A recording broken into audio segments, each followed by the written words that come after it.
Stop being Oh, friendly, let me tell you something that might make you uncomfortable. Being too friendly is costing you more than you think. In a world that constantly teaches you to be nice, agreeable, and available, no one's telling you that being overly friendly can be a trap, a distraction from your purpose. You keep smiling, nodding, and giving your time away to people who wouldn't lift a finger for you. Why? Because you want to be liked. But being liked doesn't build legacy. Respect builds legacy. Purpose requires posture, not passiveness. Today, I'm not here to tell you to be mean. I'm here to tell you to wake up. Because if you don't learn to draw the line, you'll drown in everyone else's expectations while your calling sits on the shore, waiting for you to show up. You can't change your life by pleasing people who aren't changing theirs. Let's get real. You cannot elevate your life while you're constantly trying to accommodate people who have no intention of elevating theirs. Some of you are stuck, not because you don't have potential, not because you lack resources, but because you're too busy trying to be everything to everyone. You're rearranging your goals to fit into someone else's comfort zone. You're editing your ambition because it intimidates people who have stopped growing. Let me ask you, how long will you keep dimming your light just so others don't feel exposed in their darkness? How long will you keep postponing your breakthrough to maintain someone else's broken ego? This is not kindness, it's self-betrayal disguised as loyalty, and what's worse, you know it. Deep inside, you feel the pull, the resistance, the drain. Every time you say yes to something that pulls you off track, something inside you quietly screams no, but you ignore it. You call it being friendly, being nice, being supportive. Let me tell you something. There's a difference between being kind and being compliant. Kindness lifts others while maintaining your dignity. Compliance bends you until you forget what you stand for. You're not here to play small and make others feel secure. You're here to fulfill purpose, and purpose doesn't apologize for progress. The truth is, people who are not growing will always be uncomfortable around someone who is. And the more you grow, the more you'll outgrow environments, conversations, and yes, relationships. That's not arrogance, that's alignment. But if you're still caught up in trying to keep everyone happy, you'll never move into the space where your transformation can actually begin. Because transformation requires separation, not out of hate, but out of honor, honor for your time, honor for your calling, honor for your future. Look around. Are you surrounded by people who challenge you or people who chain you? Are you in rooms where your ideas are stretched or where they're silenced? You can't change your life by staying loyal to people who are loyal only to your comfort zone. And here's the painful part. Some of those people are the ones you love most. Friends, family, mentors, the very people you've walked with for years. But listen, loyalty to your past should never become a betrayal to your future. If they can't grow with you, you have to be willing to grow beyond them. That's not cruel, that's necessary. You've got to stop asking for permission to evolve. Stop waiting for everybody to clap for a vision only you were given. Some people won't understand until they see the results, and that's okay. But if you wait for understanding before you move, you'll be stuck for the rest of your life. Because some people don't want clarity, they want control. They're not confused by your growth, they're threatened by it. And every time you try to bring them along, you end up shrinking just to stay in step. That's why your life feels stuck. Because you're walking with people who have stopped moving. You were never meant to stay where you started. Life is supposed to be a journey of evolution, not a cycle of emotional babysitting. So stop thinking you owe it to people to stay the same. You don't. You owe it to yourself, to your creator, to your purpose to rise. And rising sometimes means leaving behind the version of you that was addicted to approval, because that version of you is always broke, always tired, always overlooked, and always apologizing for dreaming too big. It's time to start surrounding yourself with people who are hungry, people who don't just celebrate the old you, but who push the future you, people who don't need you to be small in order for them to feel big. People who see your light and say, shine brighter, and not turn it down. Because when you're around the right people, growth feels natural. You're not pretending, you're not performing, you're just becoming. And becoming takes courage, especially when it means walking away from the comfort of being the friendly one and stepping into the discomfort of being the focused one. This isn't about being rude. This isn't about cutting everyone off and living in isolation. This is about discernment. It's about realizing that your life is too valuable to waste on relationships that don't require growth, that your time is too expensive to spend on conversations that go in circles, that your energy is too sacred to invest in people who aren't investing in themselves. You've got to elevate your standards, not just in what you do, but in who you allow close to you, because your circle is either your ceiling or your launch pad. So here's the challenge. Stop being too friendly with people who aren't moving forward. Start being fiercely committed to your own growth. Say no more often. Protect your focus like it's oxygen, because it is. Your future depends on your ability to stop overextending yourself for people who refuse to stretch. The truth is, you can't change your life by pleasing people who aren't changing theirs, and the longer you try, the more you'll delay your destiny. Choose boldness over approval, choose alignment over attachment, and most of all, choose your future over your fear. Being liked is not a strategy. Being respected is, let's make one thing clear, being liked is not a life plan. It's not a vision. It's not a strategy for building anything of lasting value. It's an emotional pacifier, a temporary high that fades the moment you stop performing. You keep running around trying to please everyone, saying yes when you mean no, agreeing with things you don't believe, lowering your standards so you don't come off as too much. But let me ask you, what has that gotten you? Respect influence, peace, or just exhaustion and frustration because you're constantly molding yourself into what people expect instead of who you're truly called to be. We live in a world obsessed with being liked. Social media has conditioned us to crave likes, hearts, shares, and approval from strangers who don't know the weight you carry. And now, some of you have brought that same validation addiction into your personal life, your business, your relationships, your vision. You think that if people like you, they'll support you. If people like you, they'll respect you. If people like you, they won't reject you. But here's the truth. People can like you and still not take you seriously. They can like you and still overlook your value. They can like you and still walk all over you, because like is cheap, respect is costly, and only one of those can build your future. Respect isn't something you get from being agreeable. Respect comes from clarity, conviction, and consistency. It comes from having a backbone, not just a smile. But some of you are out here trying to avoid conflict like it's cancer. You say, I don't want to ruffle feathers. I don't want to come off too strong. I don't want to offend anyone. Let me tell you something, playing small so you don't offend weak people is the fastest way to offend your own calling. You weren't born to be everyone's favorite, you were born to be effective. And sometimes effectiveness demands that you stop being soft, stop being silent, and start standing up for something, even if it means some people walk away. Do you know why people follow leaders? Not because they're liked, but because they're trusted. And trust is built on respect.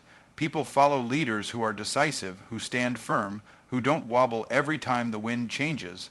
But if you're always trying to be everyone's best friend, you become nothing more than background noise.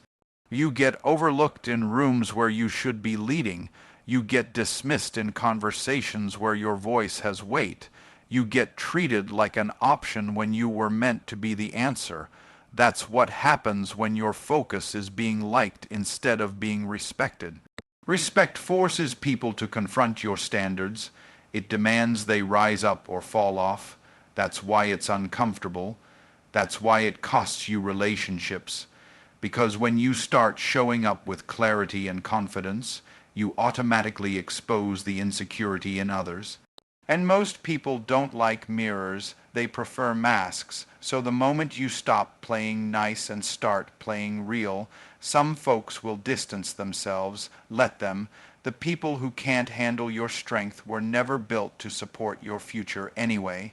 Stop being afraid of not being liked. Some of the most powerful people in the world were hated before they were honored, disliked before they were respected, mocked before they were remembered. Why? Because they refused to compromise. They understood something you need to hear. It is better to be disliked for standing in truth than to be loved for living a lie. Being liked is comfortable, but being respected is transformational.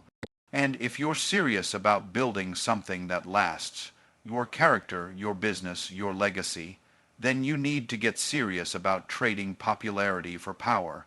This applies to every area of life. At work, you can be the most friendly, helpful person in the room, but if you never speak up, never set boundaries, never take a stand, you'll stay in the background while others with less skill but more presence rise up. In relationships, you can be the sweetest person they've ever met, but if you tolerate disrespect, inconsistency, or manipulation, you'll never experience the kind of love that empowers you. You'll settle for the kind that drains you. In business, you can smile and nod through every meeting, but if you never push back, never demand excellence, never hold the line, you'll be surrounded by mediocrity and wonder why nothing grows. Let me make it practical. Being liked might get you invited, but being respected is what keeps you in the room. Being liked might get you applause, but being respected gets you influence. Being liked might make you popular for a moment, but being respected makes you unforgettable for a lifetime. So you need to decide, do you want to be liked for who you pretend to be, or respected for who you truly are? Respect isn't loud. It doesn't scream, it doesn't beg, it doesn't chase, it stands, it leads. It holds its ground, and when you start walking in that kind of energy, something shifts. People start to notice, opportunities open, rooms start to rearrange themselves, not because you're liked, but because they can't deny your presence. That's the kind of life you were made for, not one of constant approval, chasing and validation, seeking, but one where your voice carries weight, your presence commands honor, and your actions reflect truth. So here's the call: stop aiming to be liked. That's a trap. Aim to be respected, and let that respect be built on the foundation of your authenticity, your standards, your purpose, because being liked is not a strategy. Being respected is. Every yes to them is a silent no. To your destiny, every time you say yes to something or someone, you're saying no to something else. That's the law of time, of energy, of life. You are not unlimited. You are not infinite. Your time is currency, and every decision is an investment. So when you say yes to people, situations, or habits that are beneath your calling, you're not just being nice. You are silently telling your destiny, you can wait. And the truth is, some of you have been telling your purpose to wait for years. You've been putting off the book, the business, the boundary, the breakthrough, because you didn't want to disappoint anyone. But while you've been protecting everyone else's feelings, who's been protecting your future, you keep giving away your yes like it's free. You let people put things on your calendar that don't serve your vision. You agree to things you resent later. You allow your peace to be hijacked by people who don't even have a plan for their own lives, and you call it kindness, you call it friendship, you call it being supportive. But it's not support. It's sabotage, because every moment spent in distraction is a moment stolen from your development. You're not being pulled off course by enemies. You're being drained by obligations you never had the courage to decline. Here's the hard truth: not every opportunity is a divine assignment. Not every invitation deserves your presence. Not every phone call should be answered. Not every favor should be done. Not every relationship deserves revival. And every time you override your inner voice to avoid disappointing someone else, you are compromising the very thing you were born to do. That's not humility, that's avoidance. That's fear dressed up as loyalty. And fear doesn't care if you stay stuck as long as you stay silent. You've got to start checking your yes. Before you say it, ask yourself, is this aligned with where I'm going, or is this just another deed, or disguised as duty? Because people will pile their problems on your plate and expect you to serve them with a smile. And if you keep showing up with an open door and no discernment, you'll end up being the solution to everyone's crisis, while your own life crumbles in silence. You'll become reliable to the world and irrelevant to your own destiny. That's not what you were built for. There's a cost to people, pleasing that no one talks about. It looks like burnout, bitterness, and buried dreams. It looks like you being known for being dependable while secretly feeling disappointed in yourself. It looks like you being praised for being helpful while feeling hollow inside because you keep putting your life on pause. You're applauded for showing up for others, but who's clapping for you when you show up for yourself? Who's cheering when you finally say no, not out of spite, but out of self-respect? Let's be honest. Some of the people you keep saying yes to would disappear the moment you needed them. You're investing loyalty where there's no return. You're giving commitment to people who only offer convenience. And while you're busy proving how good you are, you're missing the chance to become who you could be. Destiny doesn't respond to convenience. It responds to courage, and courage means having the strength to disappoint people in order to be faithful to your future. If that scares you, it should. Growth should scare you. Saying no should shake you, because it means you're finally breaking the addiction to being needed.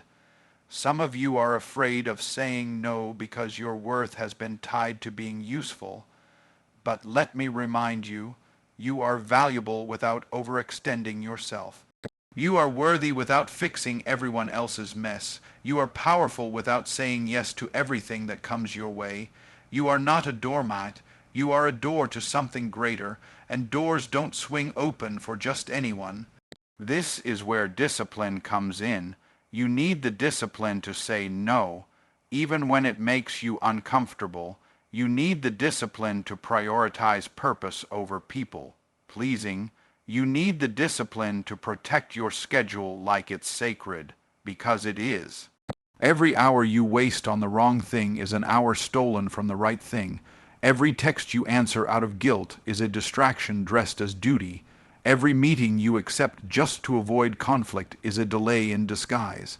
You think you're being responsible, but really, you're just being distracted. You cannot become who you're called to be while babysitting everyone's emotions. You can't carry vision and carry everyone else's baggage at the same time.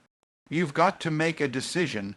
Is this season about proving yourself to people who don't matter, or preparing yourself for the future that does? Because the longer you wait to choose, the louder the noise will get. And noise kills clarity. Clarity requires silence, and silence means you have to stop being available to everyone all the time. You were not created to be an on-demand emotional support system. You were created with purpose, with vision, with something eternal in your hand. Stop trading that for temporary applause. Start honoring the gift that is your life. Start filtering your yes through the lens of legacy, not loneliness. Stop fearing who will leave if you say no, and start trusting what will arrive when you make room for it. Every yes is a seed. Plant it wisely, because if you keep planting in other people's gardens, don't be surprised when your own life is barren. Your destiny is calling, but it won't compete with your distractions. And every time you say yes to what drains you, you're turning down the very thing that could change you. So today decide, no more silent betrayals, no more smiling while your soul screams, no more casual agreements with things that cost you your fire. If it's not aligned, it's not allowed, because every yes to them is a silent no to your destiny, and you've been silent long enough. Boundaries aren't barriers. They're blueprints for elevation. Let's clear something up right now. Boundaries are not barriers. They are not walls built out of bitterness or signs of arrogance or isolation. Boundaries are blueprints. They are strategic, intentional lines drawn not to keep people out, but to keep your life, your peace, your purpose in order. And if you don't learn how to draw them, you will continue to live at the mercy of everyone else's expectations, schedules, demands, and dysfunctions. The people who don't understand your boundaries are usually the ones who benefited from you not having any. And as long as you continue confusing access with love, you will let people drain you while calling it devotion. But hear me. No one has the right to your life without responsibility for it. If someone's presence is costing you your peace, your clarity, your momentum, then your lack of boundaries is no longer kindness, it's self-sabotage. The reason so many people avoid setting boundaries is because they're afraid of the reaction. You don't want to hurt feelings, ruffle feathers, or seem selfish, but let me tell you something, self-care is not selfish. Protecting your mental, spiritual, and emotional health is not a crime, it's wisdom. And if the only way people love you is when you are exhausted, accessible, and always saying yes, then what they love isn't you, it's their control over you. That's not love, that's manipulation in disguise. Boundaries expose people. The moment you start drawing lines, you begin to see who was really for you, and who was just there for what you could give them. And yes, it's painful to watch people walk away when you stop giving them unlimited access. But what's worse is losing yourself because you refuse to protect what matters most: your time, your energy, your calling. See, elevation isn't random. It doesn't just happen because you pray for it or post about it. Elevation is strategic, and every promotion requires preparation. Boundaries are part of that preparation. They're how you create space for what actually moves you forward. Think of it like architecture. If you're going to build something strong, you need structure. You need clear parameters. You can't just keep pouring bricks on the ground and call it a house. In the same way, you can't keep piling commitments, relationships, distractions, and expectations on your schedule and expect your life to rise. You need a framework, and boundaries give you that. Boundaries tell your life what fits and what doesn't. They create order, and order is the foundation of overflow. You've got to stop letting chaos wear you out and calling it a busy season. You're not tired because you're doing too much. You're tired because you're doing too much of the wrong things with the wrong people in the wrong places. You're not overwhelmed because you're called. You're overwhelmed because you're crowded with tasks that weren't assigned to you, crowded with opinions that weren't requested, crowded with responsibilities that don't belong to you. And until you start setting boundaries, you will keep calling dysfunction normal and wonder why you can't breathe. You weren't designed to be everyone's emergency contact. You weren't born to carry what other people refuse to deal with. Some of you are praying for peace, but peace doesn't show up in chaos. It shows up in clarity, and clarity requires boundaries. But here's the truth. Boundaries start with belief. If you don't believe you're worth protecting, you won't protect yourself. If you don't believe your time is valuable, you'll give it away freely. If you don't believe you deserve to be treated with respect, you'll keep tolerating people who don't value you. So before you can set external boundaries, you need to establish internal ones. Stop letting guilt lead your decisions. Stop letting fear drive your availability. Stop letting insecurity make you accessible to people who would never sacrifice for you the way you're sacrificing for them. You teach people how to treat you by what you allow, by what you tolerate, and by what you reinforce. And the truth is, people respect what you respect. If you don't respect your own time, neither will they. If you don't honor your own peace, neither will they. If you keep showing up for everyone while neglecting yourself, don't be surprised when burnout becomes your baseline. The next level of your life is going to require stronger boundaries. Period. You're asking for abundance but living without structure. You're praying for elevation but living without focus.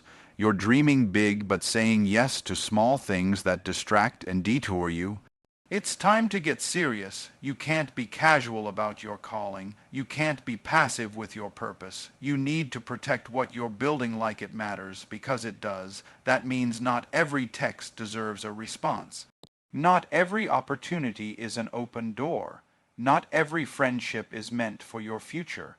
And you've got to stop feeling bad about enforcing that truth, because you're not being cold. You're being clear. Let them call you distant. Let them say you've changed. Let them say you're different now. That's the point. Growth is supposed to create distance.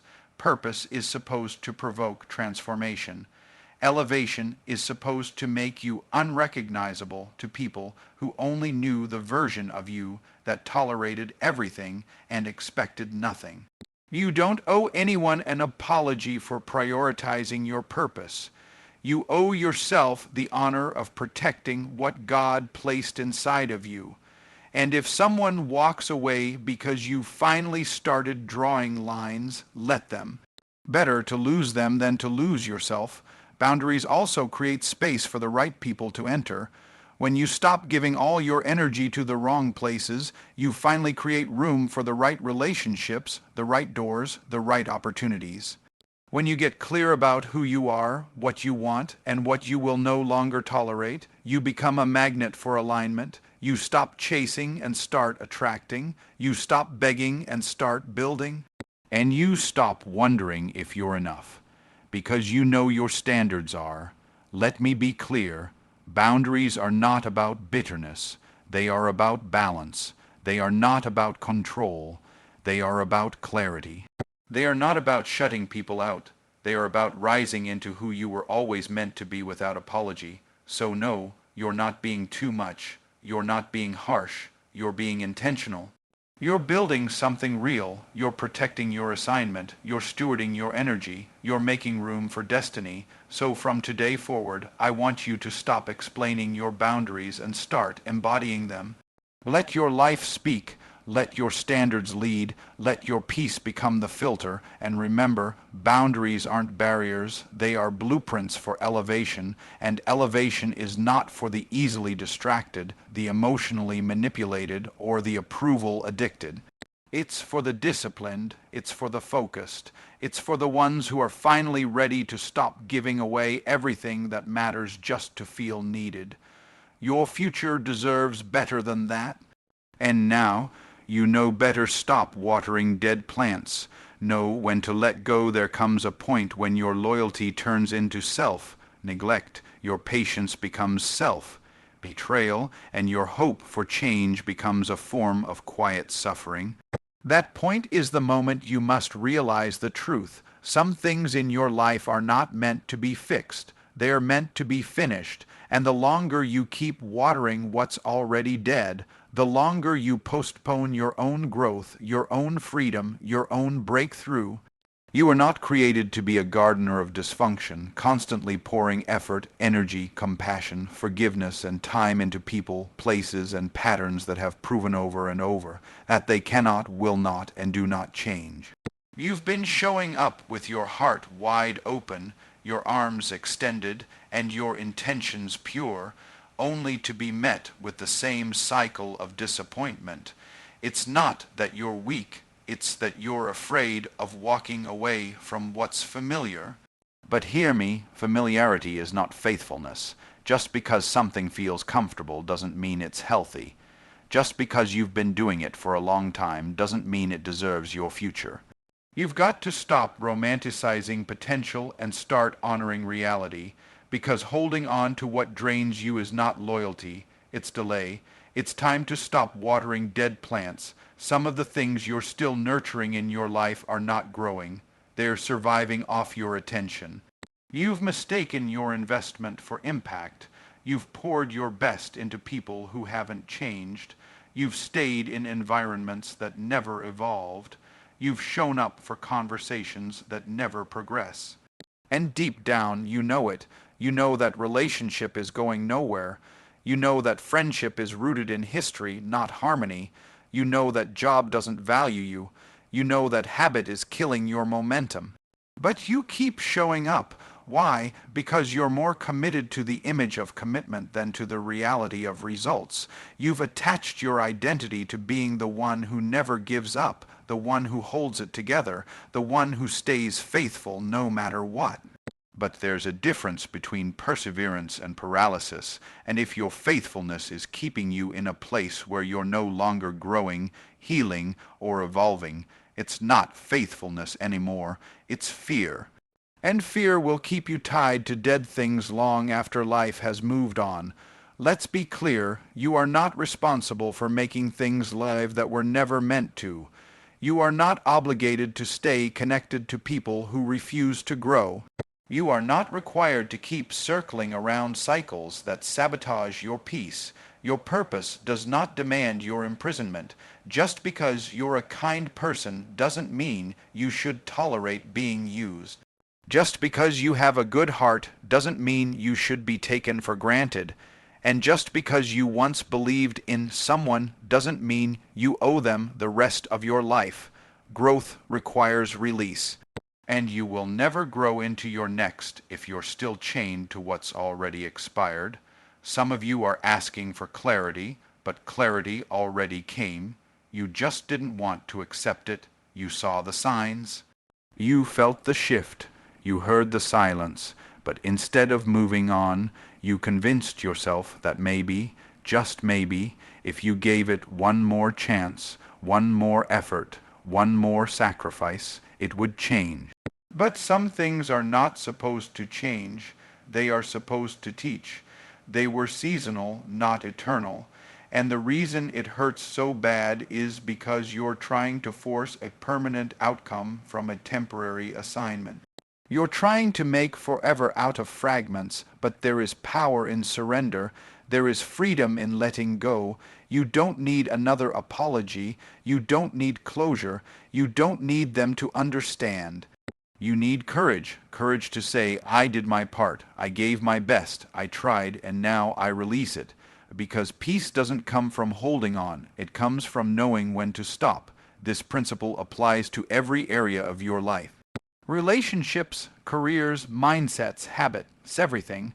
What have you been nurturing that no longer reflects who you're becoming? What are you still saying yes to that stopped serving you months or even years ago? What are you keeping alive out of obligation, fear, or nostalgia? Because here's the truth. Some of the things you're still fighting to save are the exact things God is trying to move you out of, not to punish you, but to prepare you.